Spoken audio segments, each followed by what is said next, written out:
ಮಂಗಳವಾರ ಬಂದಿರೋ ಅಂಥ ಚತುರ್ಥಿಗೆ ಅಂಗಾರಕ ಚತುರ್ಥಿ ಅಂತ ಯಾಕೆ ಕರೀತಾರೆ?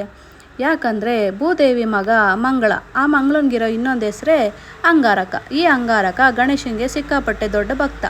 ಇವನು ತನ್ನ ಕಷ್ಟ ದುಃಖಗಳನ್ನೆಲ್ಲ ದೂರ ಮಾಡ್ಕೊಳ್ಳೋಕ್ಕೆ ಗಣೇಶನ ಹತ್ರ ವರ್ಷಾನುಗಟ್ಟಲೆ ತಪಸ್ಸು ಮಾಡಿ ವರ ಪಡ್ಕೊತಾನೆ. ಆಗ ಗಣೇಶ ಮಂಗಳವಾರ ದಿನ ಪ್ರತ್ಯಕ್ಷ ಆಗಿ ಮಂಗಳನ ಕಷ್ಟ ದುಃಖ ಎಲ್ಲ ಹೋಗಿಸ್ತಾನೆ. ಅವತ್ತಿಂದ ಇದನ್ನು ಅಂಗಾರಕ ಚತುರ್ಥಿ ಅಂತ ಕರೀತಾರೆ. ಈ ಗಣೇಶನಿಗೆ ಕೆಂಪು ಹೂವಿನಿಂದ ಪೂಜೆ ಮಾಡಿದ್ರೆ ತುಂಬ ಒಳ್ಳೆಯದು. ವರ್ಷವಿಡೀ ಬರೋ ಅಂಥ ಸಂಕಷ್ಟ ಚತುರ್ಥಿ ಮಾಡದೇ ಇದ್ದರೂ ಈ ಒಂದು ದಿನ ಮಾಡೋ ಅಂಥ ಚತುರ್ಥಿ ವರ್ಷ ಪೂರ್ತಿ ಮಾಡ್ಕೊಂಬಂದಿರೋ ಅಂಥದ್ದಕ್ಕೆ ಸಮಾನವಾದದ್ದು. ಇದಕ್ಕೆ ಕೆಂಪು ಹೂವು ಮತ್ತು ಸ್ವಲ್ಪ ಸಿಹಿ ಪ್ರಸಾದ ಮಾಡಿಬಿಟ್ಟು ನೈವೇದ್ಯ ಮಾಡಿ ನನ್ನ ಮಗಳೇ ಪೂಜೆ ಎಲ್ಲ ಮಾಡಿದ್ಲು.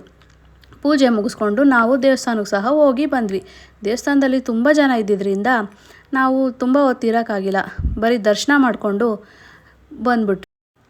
ನಿಮಗೂ ಸಹ ಗಣೇಶ ಇಷ್ಟ ಆಗಿದ್ದರೆ ನೀವು ಸಹ ಸಂಕಷ್ಟಹರ ಚತುರ್ಥಿನ ಪ್ರತಿ ತಿಂಗಳು ಮಾಡ್ತೀರಾ ಅಂದರೆ ಜೈ ಗಣೇಶ ಅಂತ ಕಾಮೆಂಟ್ ಮಾಡಿ.